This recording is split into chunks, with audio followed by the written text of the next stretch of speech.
अस्सलामुअलैकुम वरहमतुल्लाहि ताला वबरकातुहू। दोस्तों, उम्मीद है कि आप लोग खैर आफियत से होंगे। अल्लाह आप लोगों को शाद व आबाद रखे। दोस्तों, आप तक एक अच्छी सी वीडियो पहुंच रही है। इस वीडियो को आप लोग इसकी बिल्कुल मत करना, इस वीडियो को सुनकर जाना। मगर उससे पहले हम आपको कुछ ऐसी बातें बताते हैं जो अल्लाह तबारक व तआला को बहुत ज़्यादा नापसंद हैं। अगर आप इस गलती को करते हैं तो इस गलती से हमारे और आपके लिए बचना ज़रूरी है। दोस्तों, अल्लाह तबारक व तआला को कुछ ऐसी बातें हैं जो बंदे की नापसंद होती हैं। उनमें से पहली बात है गैरुल्लाह की इबादत करना, यानी अल्लाह तबारक व तआला को अपने सिवा किसी की इबादत पसंद नहीं है। आजकल बहुत सारे लोग मज़ारात पर जाकर सजदा करते हैं, अपने सरों को झुकाते हैं और मज़ारों के सामने गर्दनों को झुकाकर उन्हें सजदा करते हैं, जबकि ये हराम है, सख्त हराम है। अल्लाह तबारक व तआला के सिवा सजदा करना, इबादत करना अल्लाह के सिवा किसी के लिए जायज़ नहीं है। सिर्फ़ अल्लाह तबारक व तआला के लिए इबादत करना जायज़ है। तो दोस्तों, दूसरी चीज़ जो अल्लाह तबारक व तआला को नापसंद है वो है झूठ बोलना। झूठ बोलना एक ऐसी चीज़ है जो कि इस्लाम में इसकी सख्त ममानियत फरमाई गई है। झूठ एक बहुत बड़ा गुनाह है। फरमाया गया कि जब इंसान झूठ बोलता है तो नेकी के फ़रिश्ते उस इंसान से दूर हो जाया करते हैं, यानी फ़रिश्ते उसके मुँह की बदबू से दूर हो जाते हैं जो इंसान झूठ बोला करता है।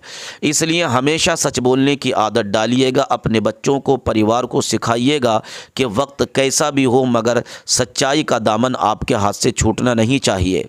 तो अगर कोई झूठ बोलता है तो वो भी अल्लाह तबारक व तआला को नापसंद है।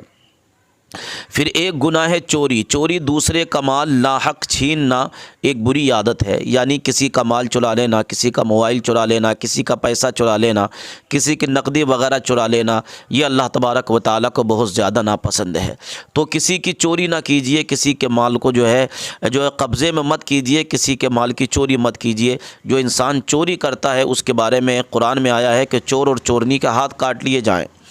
दोस्तों, तो अल्लाह तबारक व तआला को चोरी करने वाला जो है बहुत ज़्यादा नापसंद है। अल्लाह ताला चोरी करने वाले को पसंद नहीं फरमाता है।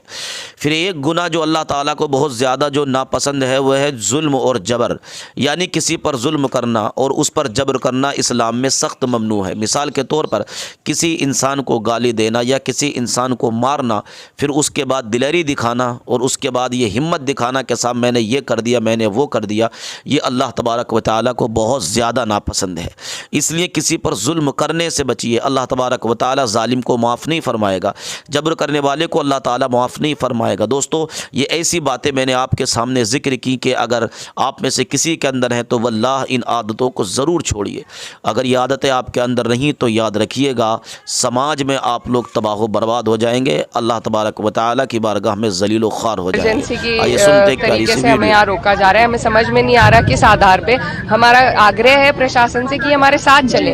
हम कुछ छुपाना नहीं चाहते, कोई एजेंडा नहीं है, ना हम कोई चोर चक्के अपराधी हैं, जनप्रतिनिधि हैं, इलेक्टेड रिप्रेजेंटेटिव हैं। किस आधार पे हमें रोका जा रहा है हमें समझ में नहीं आ रहा। उत्तर प्रदेश का हिस्सा है बरेली, हम सब वहाँ के रहतवान भी हैं, वहाँ के जनप्रतिनिधि भी हैं। एक समाजवादी पार्टी का हमारे राष्ट्रीय अध्यक्ष के निर्देश अनुसार जो जनप्रतिनिधि मंडल अलग अलग जगहों से बरेली की तरफ रुख कर रहा था, सभी को रोका जा रहा है। क्यों रोका जा रहा है ये हमारी भी समझ में नहीं आ रहा है कि ऐसी कोई कानून है जिसके तहत इस देश में घूमने से किसी को भी रोका जाए। पता नहीं उत्तर प्रदेश सरकार अपनी कौन सी काली करतूत पे पर्दा डालना चाहती है जो हमें वहां नहीं जाने देना चाहती। लेकिन आज नहीं कल हम वहां जरूर जाएंगे और एक रिपोर्ट जरूर बनाएंगे कि किस तरीके से लोगों को प्रताड़ित किया जा रहा है। फिर से एक बुलडोजर जस्टिस का वहां पे जो सिलसिला दोबारा शुरू किया गया है, ये बिल्कुल गैर संवैधानिक है। सुप्रीम कोर्ट इस पर रोक लगा चुका है, उसके बावजूद उत्तर प्रदेश सरकार उसका उल्लंघन कर रही है। तो यही सब जो हालात वहां पर बनाए जा रहे हैं उसको देखने के लिए हम वहां जा रहे थे और अपने लोगों से मिलने के लिए, उनके हालात, उनकी पीड़ा सुनने के लिए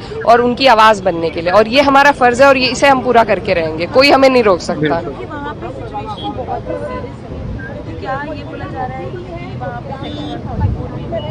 मैम, हम लोग कोई आतंकवादी नहीं है, हम अपराधी नहीं है, हम चोरों चक्के नहीं है। हम लोग सब संविधान के मूल्यों का बहुत आदर और सम्मान करते हैं और उसी के तहत जो अधिकार हमें मिले हैं, हम जनप्रतिनिधि हैं, हमारा फर्ज है, इसीलिए हम वहाँ जाना चाह रहे हैं। कोई व्यवस्था हम खराब करने नहीं जाना चाह रहे। और अगर प्रशासन को यही डर है तो प्रशासन हमें साथ ले ले, पीछे 10 गाड़ी आगे 10 गाड़ी, हमें उससे भी कोई आपत्ति नहीं है। हम सिर्फ वहाँ पे संवाद कायम करना चाहते हैं, वहाँ के लोगों से बात करना चाहते हैं और हमारा कोई एजेंडा नहीं है। अभी का आगे का क्या प्लान है अगर नहीं जाने? अभी प्रयास चल रहा है इनसे बात करके, लेकिन आज नहीं तो कल हम वहाँ जरूर जाएंगे। पहले संभल के लिए हमें रोका गया था, उसके बाद हम दोबारा डेलीगेशन लेके, जिसका मैं भी हिस्सा थी, हम वहाँ गए थे और कोई वहाँ पर वायलेंस नहीं हुआ था। बहुत आराम से हमने वहाँ के लोगों की पीड़ा को सुना था और बात करी थी अधिकारियों से, और ये हम करके रहेंगे, आज नहीं तो कल। लेकिन जिस तरीके से आप लोगों के सामने उत्तर प्रदेश सरकार कार्य कर रही है, सत्ता का दुरुपयोग कर रही है, एक आपातकाल की स्थिति वहां पर बना दी गई है, तो वो आज सबके सामने है। और मैं ये कहना चाहती हूँ कि उत्तर प्रदेश हिंदुस्तान का हिस्सा है और हिंदुस्तान आज भी संविधान से चलता है और चलता रहेगा। तो ये कान खोल के उत्तर प्रदेश सरकार सुन ले और अपनी हरकतों से बाज आ जाए, नहीं तो 27 में ये जनता उन्हें बाहर कर देगी। अब सपा क्या करेगी? अब क्या करेंगे आप लोग? हम तो बरेली जा रहे हैं, लेकिन हमें बरेली जाने से रोका जा रहा है। ये भी असंवैधानिक काम है, क्योंकि कहीं पर भी जुल्म में, किसी जगह पर भी जुल्म होता है प्रशासन द्वारा, तो मजलूमों के हक में, दर्दमंदों के हक में खड़ा होना, ये कॉन्स्टिट्यूशन ने हमें इख्तियार दिया है कि हम उनकी पीड़ना को, उनके दुखों को जाने और उसका हल करें संविधान के मुताबिक, कानून के मुताबिक। लेकिन भाजपा सरकार बहुत तानाशाही के साथ पहले लोगों के ऊपर अत्याचार करती है और फिर उसको ढांपने की कोशिश करती है ताकि लोग जाकर के मालूम न पड़े।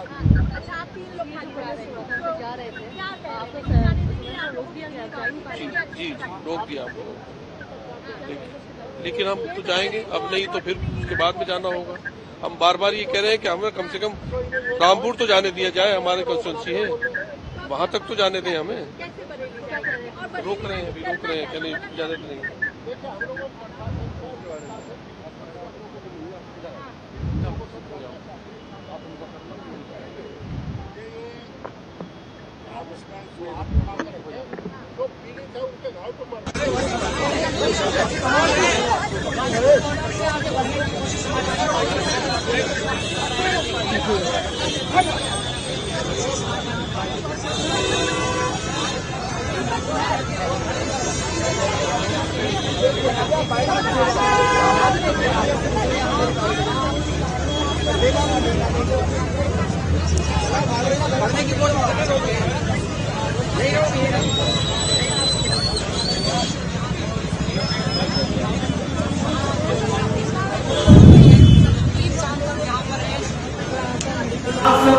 की साजिशें हवाई निचोड़ पर। मैं होके आया हूं तबरेज अंसारी के घर, मैं होके आया हूं पहलू खान के घर, मैं होके आया हूं अखलाक के घर, मैं होके आया हूं जुनैद के घर। मैंने अपने इसी दामन में रकबर के परिवार के आंसू पोंछे हैं, मोहम्मद उमर के परिवार के आंसू पोंछे हैं। मैं शामिल रहा हूं लोगों के दर्द में, तब शायद ये नज्म और जिम्मेदारी से पढ़ पा रहा हूं कि शहर शहर डगर डगर गली गली के मोड़ पर सियासतों की साजिशें आबाई इस निचोड़ पर। हुकूमतों के पास एक खूंखार भीड़ है, हुकूमतों के पास एक खूंखार भीड़ है, जिधर नजर उठाइएगा बेशुमार भीड़ है। ये भीड़ चाहती है संविधान को नकार दे, ये भीड़ चाहती है संविधान को नकार दे। ये भीड़ बेलगाम है, ये कब किसी को मार दे। गली गली के मोड़ पर सियासतों की साजिशें आबाई इस निचोड़ पर। हुकूमतों के पास एक खूंखार भीड़ है, जिधर नजर उठाइएगा बेशुमार भीड़ है। ये भीड़ चाहती है संविधान को नकार दे, ये भीड़ बेलगाम है, ये कब किसी को मार दे, ये कब किसी को मार दे। ये भीड़ बेलगाम है, लबों